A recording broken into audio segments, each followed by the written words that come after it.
right, so welcome. As part of our week-long look, deep dive into African American history, I've invited Mr. Keith Stokes to come and speak. Mr. Stokes is one of those renowned Rhode Islanders, like Mr. Rickman, not only because of their studies in black history, but they have long arms and tentacles into other things. Mr. Stokes' primary focus for the longest period of time was economic development in Rhode Island. And that's where I kind of knew him from in my work at the local level. So, Mr. Stokes, without further ado, stories in stone. Thank you.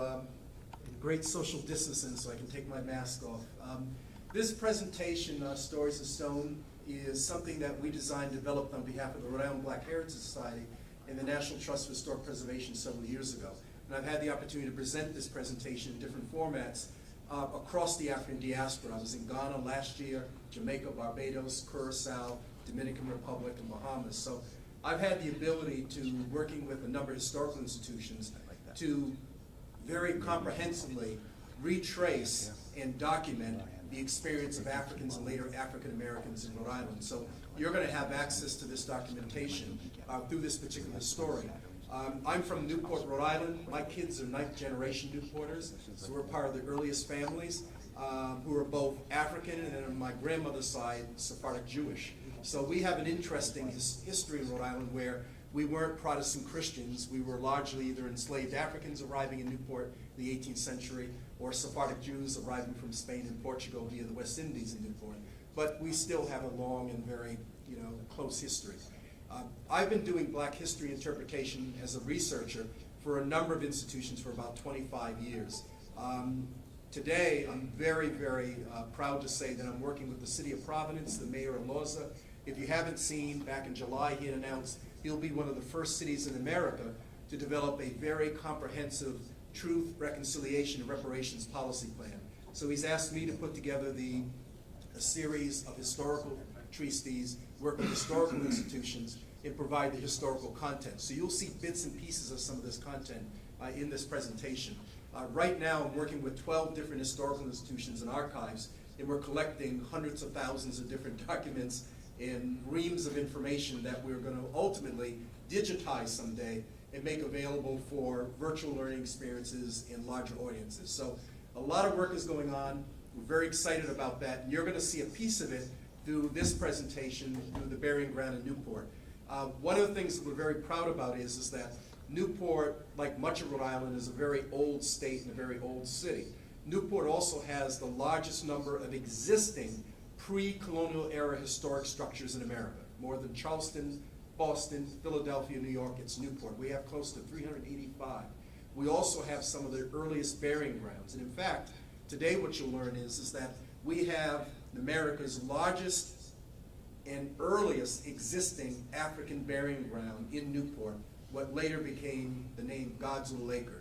And you'll hear the story of the Africans, of how they arrived, where they arrived, and how they lived, worked, worshiped, and eventually died in early Newport through the stories of stone within this burying ground. So anytime I do presentations on the history of Africans and African arrivals to the Americas, I have to start with a very important fact, that Africa as a continent, it existed well before European colonization. So for any of us that have an African heritage, our history does not begin with slavery. Our history existed centuries well before Europeans even arrived to the African continent, and specifically to West Africa. And the Africans in that continent, particularly in West Africa today, were very much well-organized civilizations with religion, culture, food stuff, trade skills, and all those things existed well before enslavement. And in fact, what we find is that those trade skills and those labor skills are what is transported not only with the people along the Middle Passage and eventually to the West Indies to the America, but with those Africans. And the term that we like to use is not as much slave anymore. We like to use the term forced immigrant. Because when you think of the term of an immigrant, it's someone who's coming to a new world, a new place, but they're bringing their religion, they're bringing their language, their food, their culture, all the things that makes them who they are, they're now bringing with them. They're not arriving as a black slave. Well, it's important to recognize that enslaved Africans did not arrive as blank slates. They brought with them their language, their culture, their religion, and you'll begin to see and understand that as we begin to kind of unravel the stories of the men, women, and children who are buried here in Newport. Now, just kind of a primer on what we call the transatlantic trade is used by this very famous map that was designed back in the 30s by a Dr. Sanderson. And this map actually follows a ship called the Sanderson that ran from Newport to the Gold Coast, what is today largely Ghana and northern Nigeria, and then to the West Indies, in this case Barbados, and then back up to Newport. This triangular trade, as it's called, was the most significant trade and economic activity in 18th century British North America. Because again, before the American Revolution, we as a part of the 13 colonies are the 13 colonies of Great Britain. There's no America at that point. So as Rhode Island was peaking in this transatlantic trade, it was doing it as a part of the British colonies in British North America. What's important to recognize is that out of all 13 colonies and their participation in the transatlantic trade, it's Rhode Island that's at the very center of this trade. Rhode Island far surpasses any English colony at that time. But I want to give you an understanding of the scale. We now know, over a 375-year period, about 12 million Africans were transported from West Africa via the Middle Passage, which is West Africa to the West Indies and South America, and then some eventually up into North America. Rhode Island's participation in this, it's large for British North America, but it pales in comparison to the worldwide transatlantic trade economy. Rhode Island ships are responsible for about 100,000 Africans being transported from the African continent to the New World. But it's the Spanish and Portuguese that probably transport at least 7 million. In fact, if we were looking at the numbers, about 100,000 landed on British North America, nearly 5 million landed in Brazil alone. About 1 million in what is today Jamaica, 750,000 in Barbados. So Rhode Island's participation is a leading participant as compared to British North America at that time, but it's only a drop in the bucket. It represents just about 10% of all the enslaved Africans that were transported across the world by nearly every European country participating. In fact, the best way to understand the transatlantic slave trade, it's the world's first and truest equal opportunity employer. Every religion, every race, every ethnicity, every country participated at some level. The one thing they all agreed upon and did well was to identify and utilize Africans as the enslaved chattel property who be transported to become the workforce of the New World. And this is something important to emphasize because there's lots of discussions right now about Rhode Island's role in our participation and the larger issue of America, early America's complicity, particularly the founding fathers in the building of America's complicity of the transatlantic slave trade. And what really built America? Where was the wealth gained for those, either the wealthy merchants of New England or the planters of the southern middle colonies? And this comes from the State Archives of Rhode Island, and it's a very long letter from Josias Linden, who's the royal governor of Rhode Island at that time, and he sends a letter to, at the time, the British Trade Commission and Plantations. The British Trade Commission and Plantations is in charge of overseeing imports, exports within the British colonies. It also oversees Parliament if it's going to impose duty or taxes on that trade. And in this case, this letter in 1765 is responding to the Sugar Act that Parliament had put forth. This Sugar Act would basically tax raw sugar, molasses, and any after product that came from sugar and molasses, such as rum. And Josias Linden is very concerned at this time because what he says in his letter, and you see I pulled out some points, is he talks about the fact that Rhode Island as a colony is about 30 miles wide. And we have bad land, bad soil, bad weather, and we don't grow much of anything. Our entire economy is based upon merchant trade, and is particularly tied to merchant trade between West Africa and the West Indies. And what he goes on to say is that, in fact, we today, as a colony of Rhode Island, today in 1765, we control about 80% of the English Guinea rum market. And what that means is that Rhode Island merchant traders figured out very early on in the settlement of this colony, we don't have the soil to begin to produce and to sell and to prosper in what were called the cash crops of that time. Cash crops mean tobacco, sugar, rice. Those things weren't going to be grown in New England generally, and particularly within Rhode Island because of our sand and shale and rocks. So for the most part, we had to do something different if we were to build an early economy. And our focus was the maritime trade, the merchant trade, centered in the harbor ports of Providence, Bristol, and particularly Newport. We also figured out very early on that this product of sugar, which is grown from enslaved African labor in the sugar plantation of the West Indies, can be literally transported in either the content of raw sugar or in molasses, brought to New England, particularly Rhode Island, and then distilled into rum. By 1765, there were almost 30 rum distilleries in Rhode Island alone, with 24 in Newport. So it's the rum trade that really drives the economy of New England generally, but particularly Rhode Island.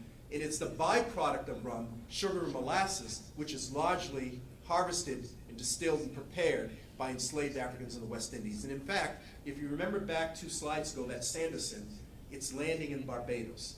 In the 17th century, Rhode Island and Barbados are very close trading partners.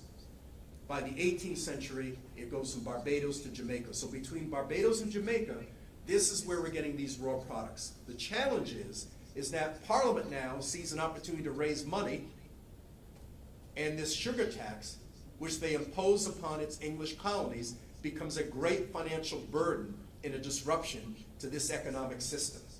So when we talk about taxation without representation of Great Britain, it's the taxation of primarily the Stamp Acts and the Sugar Act, but it's disrupting not only an economic system, but an economic system that's well grounded on human slavery. So it's important to recognize that what propels us into the American Revolution is certainly taxation without representation, but as Josias Linden and many of our colonial records state, it's the disruption of our maritime trade within the transatlantic trade tied to enslaved labor created sugar and molasses and later rum. And in fact, if you don't see it here, I'll read it. In 1768, in the Newport Mercury newspaper, kind of what we call letter of the editor today, someone writes this statement saying, if you say you have the right to enslave Negroes because it's for your interest, why do you dispute the legality of Great Britain enslaving you? Signed, a true son of liberty. So people are already at that time debating this issue of, yeah, we don't want taxation without representation, but let's be clear, what are we getting taxed on, and what are we benefiting from, and who are we benefiting on? Fellow human beings, enslaved Africans. And as I said, Rhode Island's at the very center of this trade. One of the things we've been able to do over the last several years is begin to review and be able to document every documented, meaning existing, with primary source documentation record of a slave voyage starting from and ending back in Rhode Island. So today what we know is between 1705 and 1807, Rhode Island merchants were involved in 934 documented slave voyages. It certainly means there were more, but these that are documented by primary documents.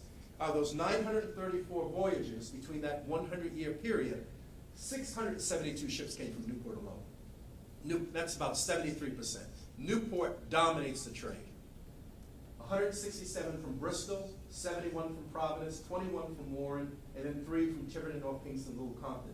What's most important to me is that these ships, for the most part, landed in what is today West Africa, largely the Gold Coast, which is today Ghana. And in fact, I've had the ability to be in Nigeria and Ghana and actually look at the records and visit the sites where Rhode Island ships landed and where they would barter and trade for enslaved Africans. My own ancestor came from what is today Ananabo in Ghana, the Middle Passage to Jamaica, and then Jamaica in 1795 to here. We have those records. So for me, it's very important to understand that, yes, 934 documented slave voyages, but what's more important is what were the lives of those African men, women, and children? How did they live? How did they survive? That's what's more important to me. In fact, one of the things that I suggest that you remember, if you remember anything from this presentation, slavery is not black history. Black history is how our African ancestors survived and thrived despite slavery. The story is about the people. not the institution. So it's very important to understand that with the documentation we have, the artifacts we have in place, the historic sites, we have an opportunity now to not only reconstruct the slave system, but we can also reconstruct the very lives of the enslaved, and people very much like myself. And as I said before, we now know where many of the Africans who had arrived to colonial Rhode Island, New England generally, but particularly Rhode Island, arrived from. They arrived from the Gold Coast of Ghana. Ghana today has a half dozen slave fortresses along its coast. The three most prominent are Cape Coast Castle, Elmina, and Ananabo, called Fort William. And this is, I had to climb this really tall church steeple to get up and take this shot looking down. But that is actually Fort William and Ananabo. Most of the Rhode Island enslaved, arrived to a Rhode Island enslaved came through Ananabo. I actually was physically able to go into the fort and actually go through the different dungeons where they would hold slaves before they were taken out to ships and transported through the Middle Passage eventually, in most cases in Rhode Island, Barbados or Jamaica or Antigua. And it was quite extraordinary for me to be there, because when I got there, the Fonte leader of the communities was kind of challenging me, saying, well, you know, you don't look black, Mr. Stokes. I mean, you're typical American. You're mixed, aren't you? I said, yeah, my grandmother's Jewish, my father was Native American, and I don't know if you look Fonte enough. So I finally was digging through my phone. I found a picture of my great-grandfather, and he goes, oh yeah, he looks very Fonte. That's good. But what was exciting for me is that we went to the door, which is here, that leads from the dungeons out to the beach.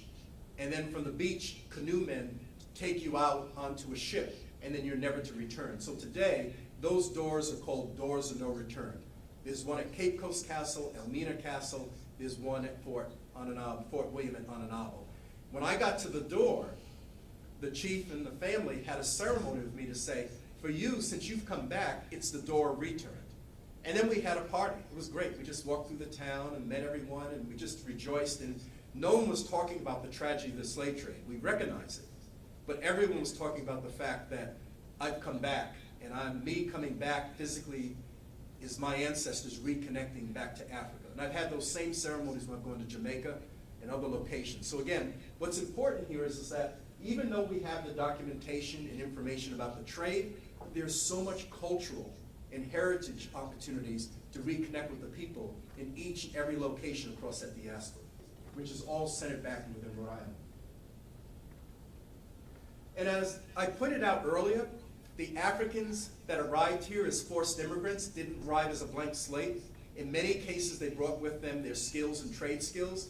As I said earlier, the one challenge about colonial Rhode Island, we have bad soil, bad weather, not an agricultural-based economy. There's no cash crops going here.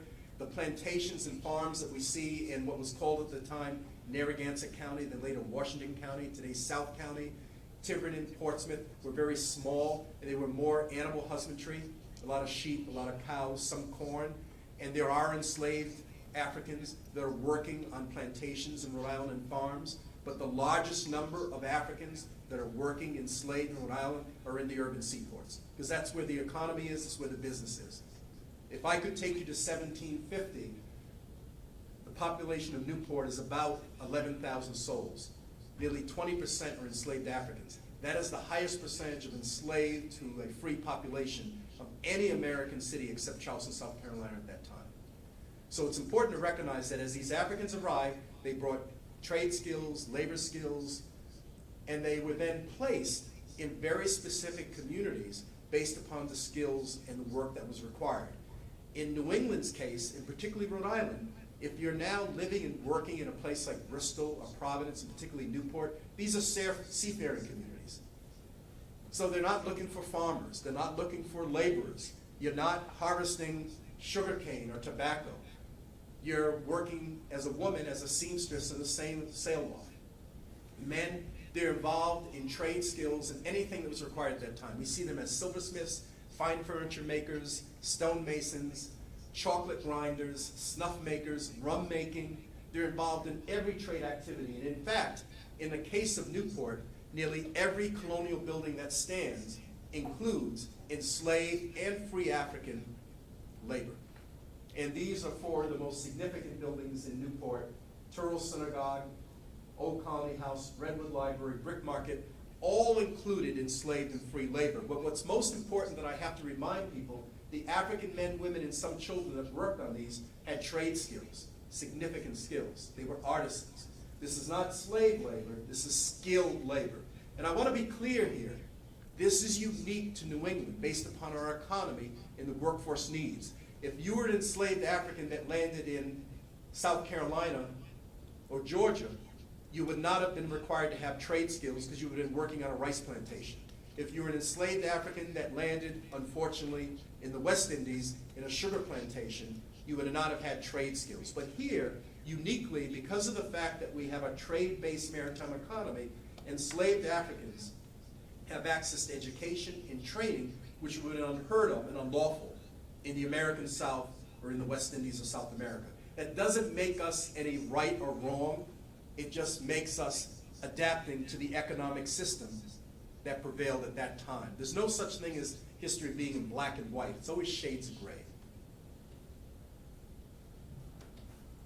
And one of the most important things about reinterpreting the story of the people is to begin to understand who these Africans were and what customs and traditions they brought with them through the Middle Passage and eventually to around in America.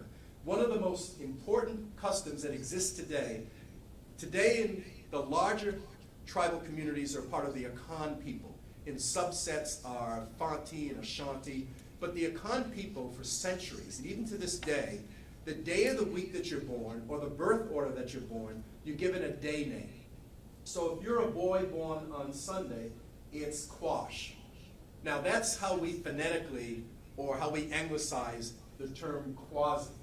If it's Monday, it should be Kojo, but phonetically it comes out as Cujo. Kwamino is Kwame. Juba for a girl is a Joba. We have in Rhode Island thousands of these day names of colonial Africans. Now, it begins to make sense. If we know that most of the Africans that arrived here came from what is today Ghana, largely occupied by the Akan people, then it makes sense that they would bring that day name tradition. And later, when you see our burying ground, you'll see dozens and dozens and dozens of markers where Africans either maintained the day name or they reclaimed it after freedom or passed it on to their children and grandchildren. And again, one of the things that's been really kind of neat for me, being a history nerd, is to be in Jamaica and go through the records and see thousands and thousands of these day names and tie it into Africans who I know originated from not only West Africa, but Ghana, but even more specifically from the Fanti people. And now with DNA connection, you can validate and verify this. For me, I've had the records, then with DNA, I know exactly who my people were and how they were before being enslaved. And then most importantly, I can reconstruct their lives. I don't have to talk about the trade. I don't have to talk about the institution. I can now talk about African men, women, and children and families and how they survived and persevered despite the trade and the institution. And again, I've been able to put together a database of thousands of enslaved and later free African. When I say African, not like me, a mixed heritage African American, they're African. And we have a database now of literally thousands of names all across Rhode Island, particularly populated in Providence, Bristol, and Newport in Washington County, or today's South County. And as you can see, I can highlight it in yellow, lots of day names. And you've got this great kind of intermixture of traditional English names. You'll see lots of old Rhode Island names, and then paired with an African day name. One of the most important things that Africans did, even though they arrived enslaved, is by 1780, for the first time in all across the Western Hemisphere, a group of African men in Newport come together and they form the Free African Union Society. We know this because their records and their minute books still exist. This African Union Society is the first of its kind, and it sets itself up to do three important things. One, they become a census taker of the 18th century. They take down every vital record that they can transcribe of the African community of Newport. Race, sex, language, work, worship, children, age, birth, marriage, death, religion, everything that they could, so that they could begin to say that we are more than chattel property, we're real people, and we'll keep records here of real people. They also wanted to make sure, the second thing, that anyone who had died, because death was a reality at a relatively early age, particularly in urban seaports where there were yellow fever, cholera, malaria outbreaks consistently because the ships coming in, death was a reality. They wanted to make sure that every African, enslaved or free, would have a proper burial, thus having this large and oldest existing burying ground. Most importantly, the men also decided at some point they wanted to return to Africa. And it would take years of raising money and consciousness, but they would. So what's important to recognize is that even though they arrived in the worst circumstance, human slavery, very early on, for the first time in American history here in Rhode Island, in 1780, African men organized and established a free African Union Society. Now, why is this important? Because this African Society in Newport are reaching out to other free Africans in Boston, Philadelphia, Providence, New York, and setting up similar societies with similar records. They become this network of communication and sharing information about life in America for Africans in America. And in fact, they would establish their own little communities, free communities, several in Rhode Island alone. In fact, this is a list of some of the earliest free communities here in New England. In Rhode Island, it's a place called Historic Hill and Bellevue Avenue of Newport. In Providence, it would have been College Hill along Meeting Street and Cogman Street. And in the case of Bristol, it would have been a place called Little Gorey. So what's important to recognize is that by the end of the 18th century, was most Africans are now still enslaved across America and across the Western Hemisphere, there are pockets of free Africans that are now rising up, organizing, and beginning to think about themselves as Africans in America. Now what's important about this is that one of the first things that they do once they organize, many of them had converted to Christianity, because many had arrived relatively young, 10, 12, 13, 14. They lived in the household of the master and mistress. They would attend services with the master and mistress.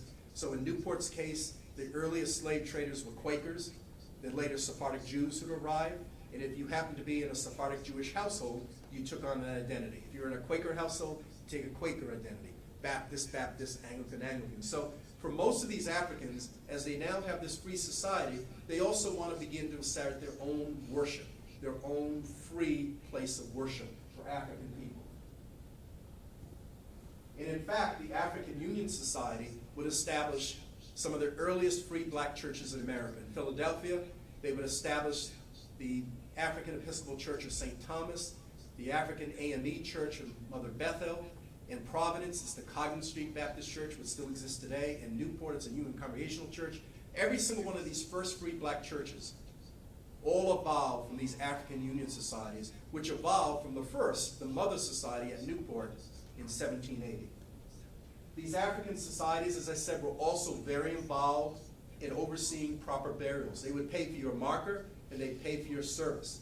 And one of the most extraordinary things for me is to read Newport documents and have clergy members in white churches describing what they call Negro. Negro is the term they apply to us. At no time did we see ourselves as Negro or colored. The terms that we used were African.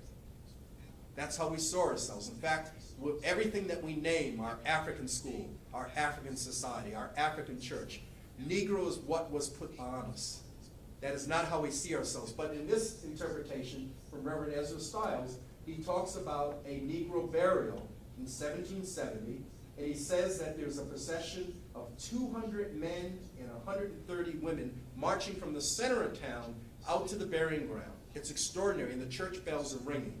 And what's most important is that burying him, we have his marker. We know his story, his image. And kind of a neat side story is, a part of the Ghanaian tradition, the Akan tradition, on a burial, is that at the time of your death, it's a time to be solemn, it's remembrance, but you're also celebrating the fact that you're going to rejoin your ancestors.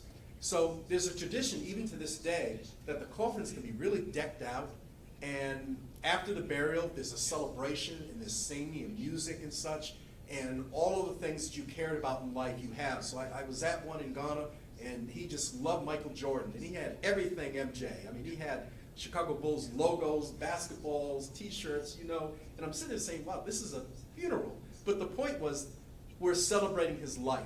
Well, in Newport at the colonial period, you're a Quaker or very chaste conservative Protestant minister, and you've got hundreds of Africans marching, chanting and singing and banging drums of a burial of a child.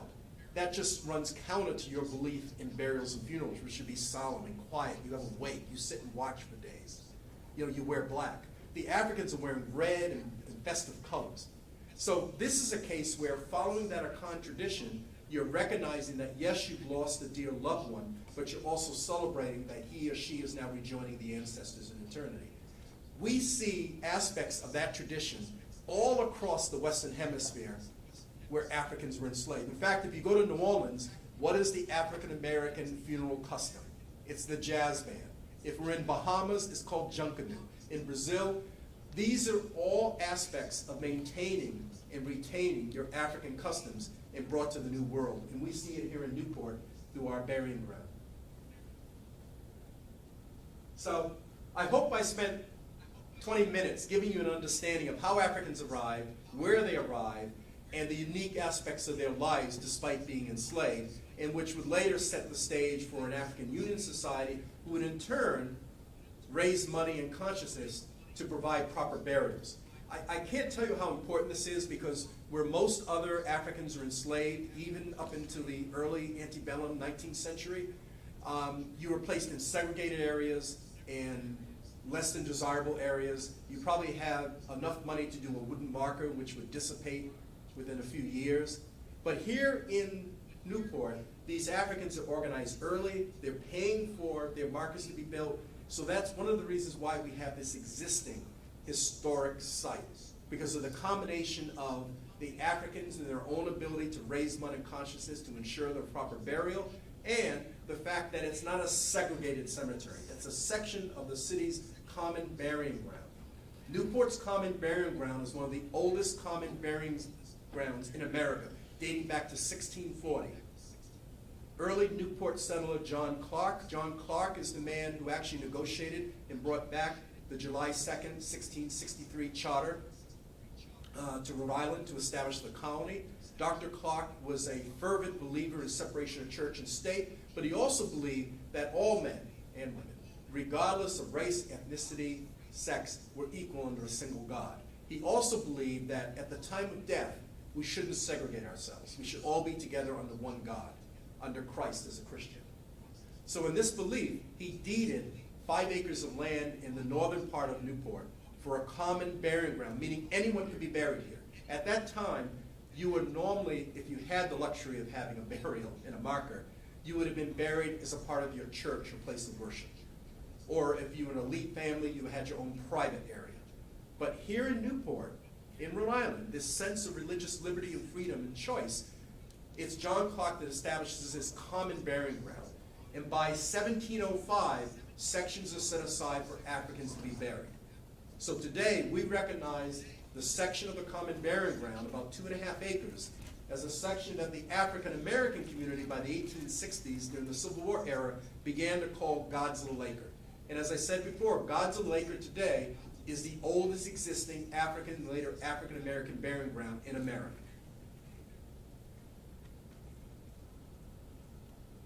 And this has been a neat story for me because my own ancestors are there. And since I was a kid, and then my kids were kids, we worked in there and cleaned it up and done things with it. And we're just very excited to present this story, which is now taking on a national and a worldwide relevance, because we not only have these existing markers of someone that lived or worked or worshiped and died in 1720 or 1750, but we now, through primary, secondary records, we can tell you where they lived and worked and worshiped in Newport at that time before they died. What was their life like?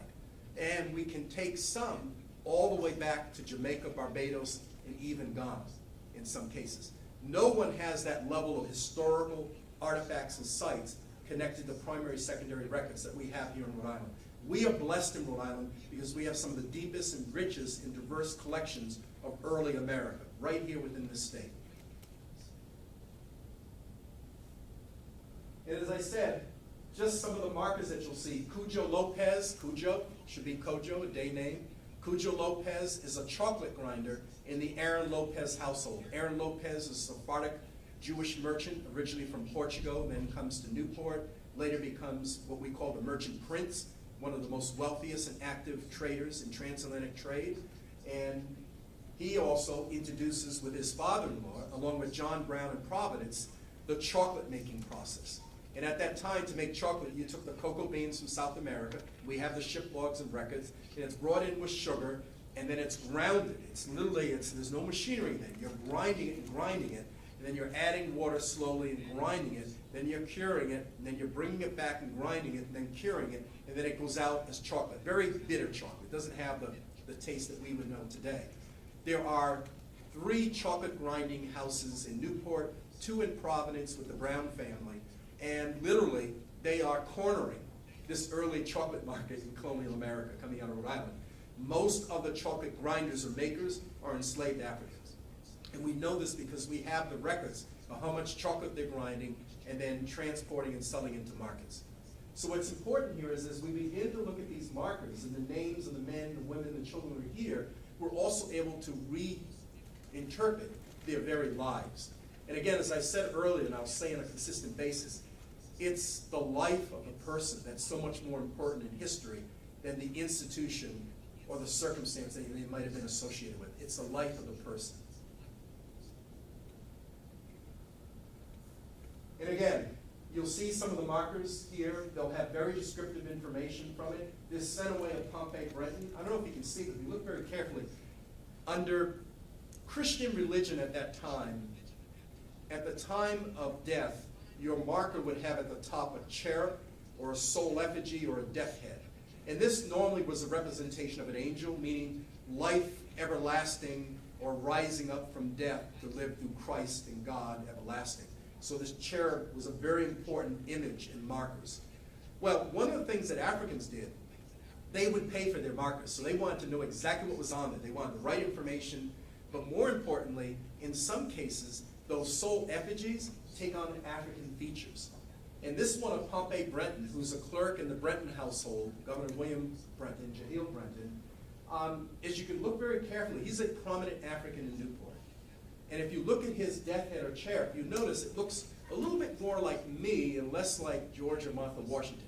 The point being is, we have a number of markers with these soul effigies that represent African features and African customs. You won't see anything like this where Africans were enslaved across the Americas. We even have some cases where women, again, childbirth was quite dangerous then because of infection and disease. And children were either stillborn, born at death, or would die soon after. We have markers with African mothers wearing the traditional head wrap, holding African children and buried together. And what's important about these markers in the description, there's no descriptions about slaves or chattel property there. It's about men, women, families, beloved children who once lived and eventually died in colonial Newport. It gives us so much more texture and depth of the history of a people. And my wife, and this is her favorite marker, Duchess Comino, we have a lot of information on. Duchess Comino, she had arrived from what is today Ghana at the age of 14. She is enslaved, and she is a cook and a pastry chef in a household of William Channing, and then later William Ellery Channing, who grows up in that household. William Ellery Channing goes on to become really the founder of what is today the Unitarian faith, the Unitarian Church. He later becomes an abolitionist in Boston, but he talks about in his memoirs, our family owns a portion of his memoirs, he talks about the fact that growing up in this household, literally being raised by my mother and by Duchess, our servant, it gave me a sense of humanity and equality regardless of race and religion. And that would influence him in helping to found the Unitarian faith, which is a universal belief of equality of all humans. William Ellery Channing actually inscribed Duchess Comino's marker for her. And as you can see, he talks to her as being distinguished excellence, intelligence, industrious affection. He liked Duchess. But what's most important here is, this is not the marker of a slave. It's not the marker of someone who lived lesser life because she didn't look like or worship like the majority of the population at that time. It's someone who touched her own family and touched certainly William Ellery Channing and many people in the community. And I just want to, and as I said, this is my own story. My family's ninth generation in Newport. I've been coming to the cemetery. That's me at age 6 wearing my sailor hat with my mom. coming and were actually visiting our family plot. I had my ancestors there up into my own dad, my uncle, Alfred, who went to Rogers High School in Newport. He was a tennis player and city champ. In World War II, he enlisted, and he became a part of the famous Tuskegee Airmen. How many have heard of the Tuskegee Airmen, the Air Flyers? Tuskegee Airmen were the segregated Army Air Corps during World War II. Because of segregation in the United States Army, any young man that wanted to be a flyer, a combat pilot, had to go to a separate regiment and train in Tuskegee, Alabama, to become later a part of the famous Tuskegee Air Corps. My uncle, my mom's youngest brother, he graduated Rogers High School. He was a part of the JROTC there. He wanted to be a flyer. He signed up. He went to Tuskegee, got his wings, and 2 weeks before his 21st birthday, he was killed. And then he was brought back, and he was interred at Godzilla Lake. So we always visit there. You see me there. My kids, we go. We have his flag. We have his wings. We have his uniform and other things. But what's important here is that he represents an ongoing stories of creative survival of African and now African Americans. Even though early Africans had to defeat slavery, it's my uncle, this Newport kid, Rhode Island kid, had to defeat discrimination. In fact, I have letters from him, just kind of a side note.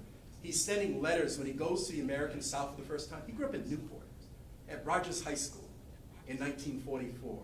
And he now has to take a train to go to Alabama to train. As he's getting on the train from Providence Station, he gets on the train, goes down, gets to Washington, D.C., meets a few other guys, or fellows as they called back then, and they said, oh, you got to move to the back of the car. And he goes, well, why? I just got here. I have my seat. No, you don't understand. It's the Mason-Dixon line. We're going south. You've got to move to the back of the car. He goes, okay. Moves to the back of the car. He gets there, and he's making all these interesting observations. They finish training. They go into town, and he goes out to a soda fountain at the time. That was kind of the place you went. It was like a drugstore, and then you got sodas and malts and whatever they did in the 40s. And he went in, and he sat in the wrong seat. And they said, guys, you know, you're from Rhode Island. You can't sit here. You got to sit in the colored section. And he's writing letters back to my grandmother saying, geez, I mean, I've never experienced this before. So here's a man, young man, who's willing to fight and serve and eventually die for his country, for a country at that time that didn't see him equal. I mean, when you die, we all die equally and forever.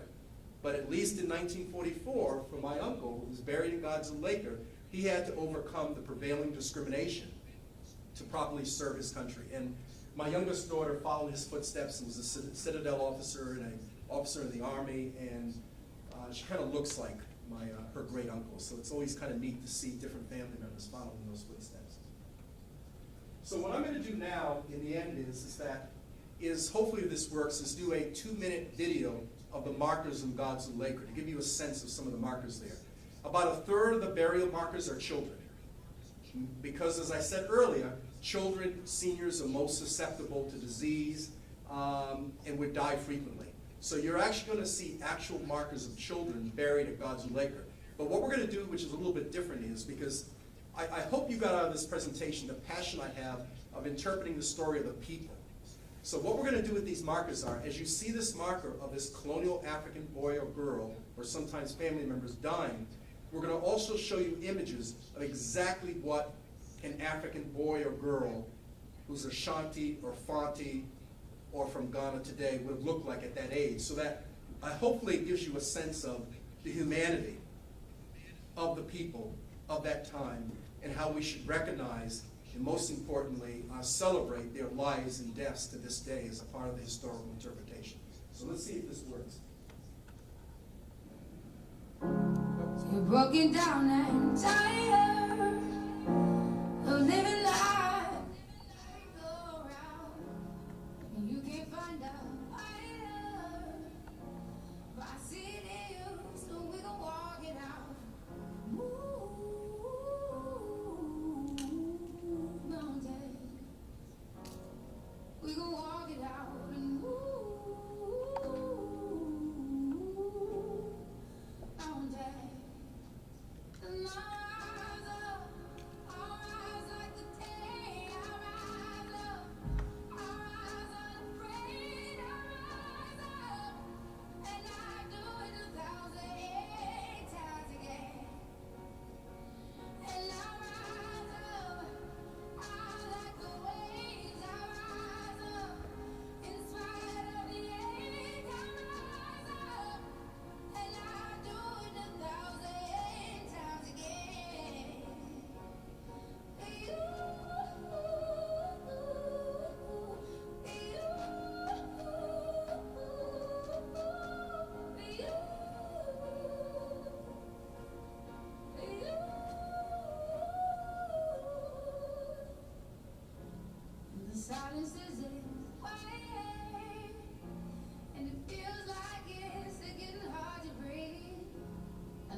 So thank you for being very patient. We did about 300 years of history in about 35 minutes.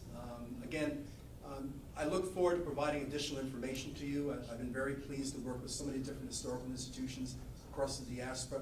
I'll work with your teacher, Chris, and if you want further information, I have a large bibliography and access to websites, historical sites and such.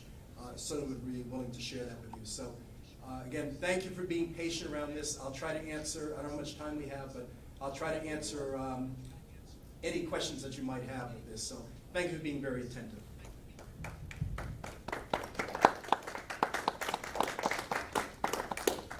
Well, as we were talking in, came into the building, yesterday's presentation, Ray Rickman, he has one opinion on changing the name of the state.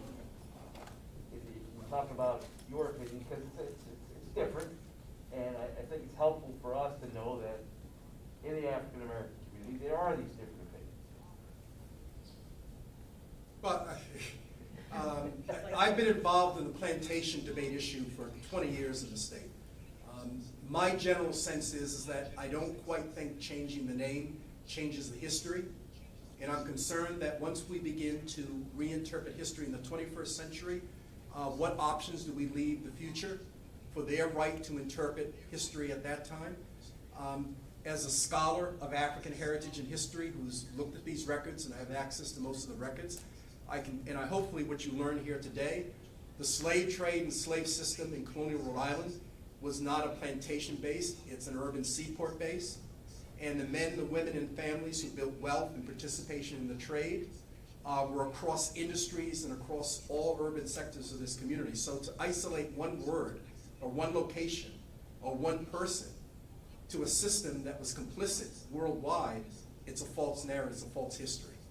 So one of the things that I've suggested is that rather than simply changing names, be it dropping the name plantation or changing the name of Brown University because of John Brown's participation, or the DeWolf's in Bristol, or in Newport's case, every major trader, we should be instead elevating education, dialogue, and recognition.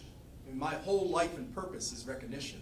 So that's why I've been working with the state and RIDE over the last several years in designing and building a K-12 African American history curriculum. I think that has much far-reaching impact and much beneficial impact of giving you and every student the tools to learn this history. Again, history in Rhode Island, it's not black or white, it's shades of gray. And our history, warts and all, has to be understood, has to be interpreted, and has to help us understand how to build a better and more responsive future. I feel very passionate about that. Now, I have lots of good friends who get very mad at me and say, when I hear that term, keep plantation, it brings me back to a plantation, the American South, and whippings, and all those things. I said, I understand that, but have you learned the stories of the Africans and their survival and their creative survival? No, I haven't. And once you begin talking about the history of the people, and you begin to humanize the people and place flesh and blood on bone, then you start thinking about the negative aspects. Because all of a sudden you're looking at the whole person, the whole system. So it's a long-winded answer, but it's how I believe things and how I live my life.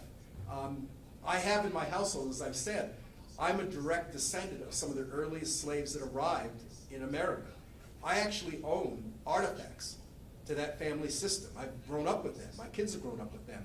But we've always seen them as a part of a larger story, not as a single artifact. In fact, one of the most precious items that we have in our family is a slave doll from 1830. My ancestors left Newport after the American Revolution because the British occupied and burned things and it was bad, and they relocated to Richmond, Virginia. And in Richmond, Virginia, my great-great-grandmother had an enslaved woman in her household, and this enslaved woman took from her very clothes, cut it up, and made a doll for her. This doll, which is about 14 inches high, is one of the country's oldest original slave dolls that we've passed on to every generation. We don't see this as a negative aspect. We see this as the life that my great-great-grandmother lived and the people around her at that time, and it's a remembrance of that. And in fact, what makes that doll even more unique, here's something that very few people talk about in Rhode Island. After the American Revolution, slavery gradually ends in New England and in Rhode Island. The last slave dies in 1854. by the antebellum period, Rhode Island is largely out of the trade. There are bits and pieces of trade, but it's not a major part of our economy. What happens in the 19th century? It's the Industrial Revolution. And Rhode Island moves quickly and efficiently in the textile production, and textile mills prop up everywhere across the state. Well, one of the most important products and one of the most prosperous products was this material called Negro cloth. Negro cloth is a very coarse cotton that was used to weave and create the clothing of enslaved Africans in the lower south of Alabama, Florida, and Mississippi. So most of the Africans that are now enslaved, now African Americans in the antebellum South and cotton fields, are wearing clothing that's worsted here in Rhode Island mills. I actually have a list of all 84 mills that are producing Negro cloth. That doll that we have, her clothing is Negro cloth. So I tell you this story because of the fact that this is very personal to me. It's a part of our family DNA. It's who we are. And changing things, removing things, doesn't change the history. And I feel very passionate about the fact that we need to educate, we need to have dialogue, we need to share, and we need to learn from history, good, bad, or indifferent, warts and all. So that's my long-winded discussion on plantation. There are a lot of folks that disagree with me, but that's what's great about being in a democracy, is that we can have free will, free opinions, and free discussions. But at the end of the day, our discussion should be grounded on historical facts and documentary evidence. One final point.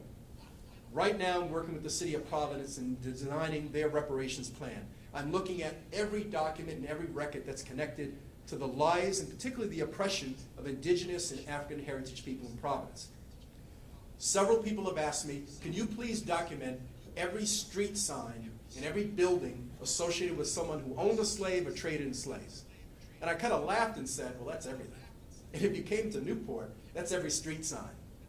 So do we take it all down? Do we erase everything? I mean, where do you begin? Where do you end? I said, let's not make any decisions about changes. Let's wait until the information is collected, interpreted, and discussed. Then we can come back and decide what's the best policy direction. Sometimes in being a researcher and a scholar, you have to be deliberate. And it's step by step by step, which will lead to an eventual outcome. But just jumping into an outcome and hopefully the research and the data catches up is not good science, and it's not good scholarship. But thank you, that's a great question. You guys have any questions? Is this good or bad? Did you like it? Was it new information to you, or have you heard all this before?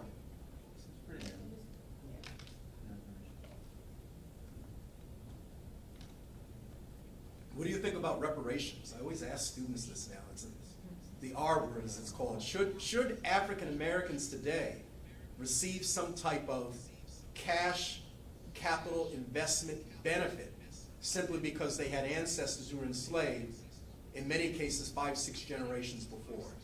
I mean, is that a good public policy in 2020 going forward? It's a debate that's going on across the country and in Congress and going on right here in Rhode Island and Providence. And I mean, I'm not sure. My job is to be the researcher and provide the information so that mayors and council members and governors will make the public policy decisions. In fact, the media is calling me now and they're asking me right now, what do you think, Keith? What do you think it should be? And I just say, you know what, that's not my decision. I have blissful ignorance. But I struggle with it because, again, should I and my kids receive benefits? We're doing pretty well. We've done pretty well for a long time. Should we receive the benefits? Should it be race-based or income-based? Maybe it should be income-based. Maybe it should be the poorest of the poor, the sickest of the sick, the newly arrived. I mean, should Oprah Winfrey get a reparations? I don't know. Should Obama and Michelle, should they get reparations versus someone who's maybe poor and living in poverty over generations, has limited access to education? I went to all Ivy League schools. I had a great life. Should I benefit? Should my kids benefit? They're doing well. So these are issues that are going to be coming out of this debate over the next several years, and I don't think there are any easy answers. And I don't think there's a single policy or a legislative act can get to these answers because, again, we're so mixed in heritage today. I mean, as I said earlier on, my maternal grandmother was Sephardic Jewish family of Turtle Synagogue. I still sit on the board of Turtle Synagogue. Her life and experience in family is different from her husband, my grandfather, who came from enslaved people. But they were free by 1795, and They were working in skilled tradesmen, and they owned property in Philadelphia, Boston, and Newport, and did well for themselves in the 18th, 19th century. So this is a very complicated discussion and debate. It's a highly emotional debate, and that's why I think it's so important to start with the facts, grounded in the facts, and then slowly, deliberately, trying to reach conclusions that make public policy sense for all. And I don't have that answer. As close as I am to this, as much as I study this, I'm being honest to you to say, I don't have the answer to reparations. I think it needs lots of discussion, lots of review, lots of discussions that would hopefully lead towards an investment policy that goes to the people who need it the most in the time that they live, not 300 years ago. So, but again, people disagree with me on that. And I've had some heated debates with scholars and economic development officials and community leaders who feel very passionate about the discrimination that they see to this very day. My oldest daughter has been very active in the Black Lives Matter movement in Rhode Island. She's been a speaker. She's lived in Brooklyn for years. She's back in Rhode Island. And, you know, she and I have debates about that because she sees it from the lens of being a 30-year-old. You know, and her brothers and sisters younger than her. They're in their 20s. So they see it a little bit differently from my wife and I, who are old. And we have a different perspective. But the fact that we're having dialogue, and I'm actually talking with the Black Lives Matter folks and others about this, it's just been fascinating for me to kind of get them to a level where your position is here, my position's here, so it might be get rid of the plantation's name, keep it. I think through good policy and good dialogue, we meet somewhere in the middle. What that's going to look like, what policy that might be, who's to say? But at least we should all strive to kind of at least continue the dialogue and meet somewhere in the middle. Since you hit on that, conversation now about the founding fathers, Jefferson, Washington, Confederate statues, how do we deal with that particular issue? There's several ways to approach it. One, I feel very strongly, personally, that you can't erase history. I've actually been invited to spend time in Richmond, Virginia. My ancestors were there, and talking about that issue. Going to Monument Avenue and seeing those large monuments of the Confederate generals. I think we need to reinterpret those monuments. First of all, they were not built to recognize the dead of the Confederacy after the Civil War. Most of those monuments were built 20, 30 years after the Civil War, in the 1890s up until the 1920s, for a very different agenda. It's also important to recognize that if we're going to have monuments or public spaces, they have to be properly interpreted. Many of those Confederate statues are not properly interpreted. They have a very limited, very narrow interpretation, and I think that's what offends people the most. So now what you're seeing is, on the most radical side, tear it down. And it's not only Confederate statues, it's Christopher Columbus. It's anything and anyone that represents, in a 21st century belief system, discrimination, oppression, and racism. My point is that I think we need to keep these things. They may not necessarily have to be in the public space that they are. They might better be in a museum where they're better interpreted. But just eradicating and taking it down is wrong. Let me give you a great example of this. The Providence Journal, I'm working with the editorial board, and we're doing a whole series every other Sunday on early Rhode Island history from an ethnic perspective. Last month, we had a scholar write a story on Roger Williams. Roger Williams, later in his life, after the King Philip War of 1675, he organized a group of founding men who made the determination that the remaining native men who had survived the Great Swamp Massacre and the pestilence and the violence of the war should be sold off as slaves out of the colony forever. Because if they remain, there'll always be that possible reoccurrence of violence. So Roger Williams, our founder, the man that properly is recognized of initiating the separation of church and state and of religious conscience and freedom, this man made the decision, like the other men around him, that our manifest destiny to continue to build and prosper in the colony of Rhode Island is not to have indigenous people uprisings. So I actually have the list in the documents. They sold indigenous men to Bermuda, to the West Indies, and other locations, and they made money doing it. In fact, Roger Williams himself kept one of the native boys as his own servant and named him Will. Now let me ask you a rhetorical question. If I went out and publicized that in Providence tomorrow, very emotionally, Roger Williams was a slave trader. He owned a slave. He sold off indigenous Indians. You might have people wanting to take his statue down in Prospect Park. Is that right? Is that cause of concern? Absolutely. Our greatest general in the American Revolution, greatest American general, is Nathaniel Greene, born in Coventry, great Quaker general. He was the right-hand man of George Washington. After the American Revolution, Savannah, Georgia, gave him a plantation and gave him money to purchase several hundred African Americans to work that plantation. I have now people coming to me and suggesting, should we take his statue down to the State House? Should we take his portrait down? My point being is that African slavery and then the ongoing discrimination of all people who arrived here by race, by ethnicity, by religion, is an unfortunate part of the human condition. And if we start cherry picking at points in time who we don't like or who we want to remove in history, we may end up in the next 100, 200 years not having much available, a scorched earth. I'm not saying we don't have to reinterpret this. And we need to do a better job of having more monuments, more public spaces that are more representative of the people, the men and women. But we can't just simply remove things, take things down, chastise things. Christopher Columbus was a 15th century man from Spain that arrived in the New World as a Catholic Christian and brought with him all of his prejudices and limited knowledge of that time and imposed that on the indigenous people that were here. His greatest contribution to the demise of the native people was coming unwittingly with disease. But the point is, should we be interpreting Christopher Columbus in October of 2020 based upon a 15th century condition? My point is, no. We need to interpret it. We need to know the whole story of Christopher Columbus. He's not just, we now know he's not the founder of America, never stepped foot on British North American soil, and later would become. But the point is, taking down his statue doesn't change what happened. It only creates hurtful feelings from Italian Americans and Knights of Columbus and others, many of my friends, who care passionately about that. And I'll just give you a final statement about how that's dealt with. When I was a kid, my dad, who's Native American from Virginia, we call him Washer Shores. If you're not born on Aquidneck Island, you're not called a carpetbagger. We call you a washer shore, meaning like you kind of washed up on the beach. So he used to always hate the fact that he came from World War II, lived here, but he wasn't a Newporter, wasn't a Rhode Islander. But my dad would always tell me, and my uncle, Indian stories and books and things from that perspective.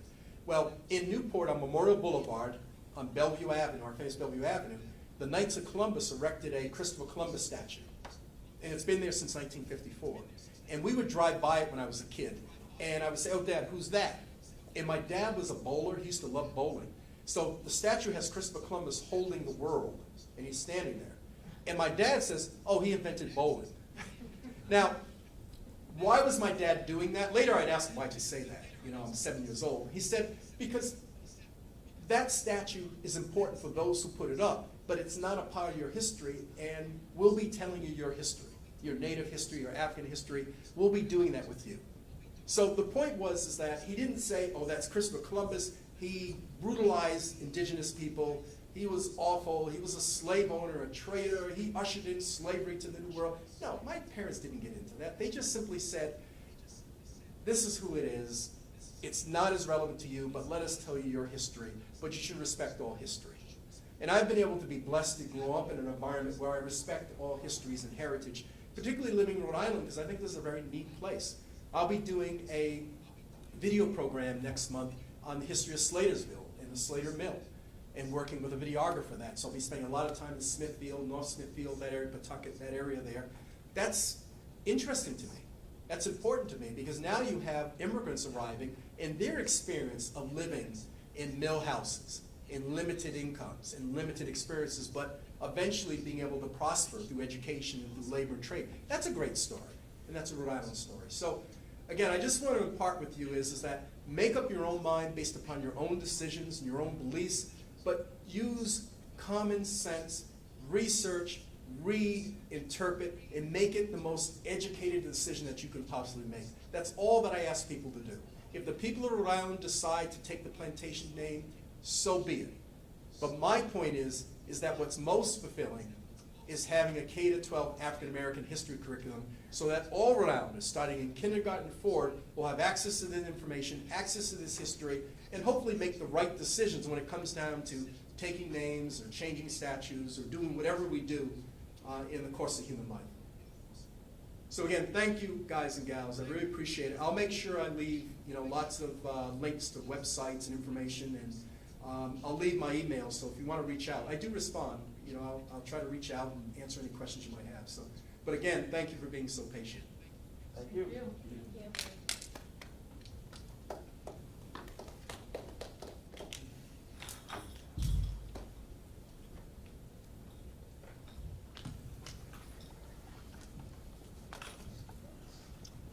I'm not sure what class it is. I'm not sure what class it is. I'm not sure, what time does class I start? thought it was like 10 to 4. Close?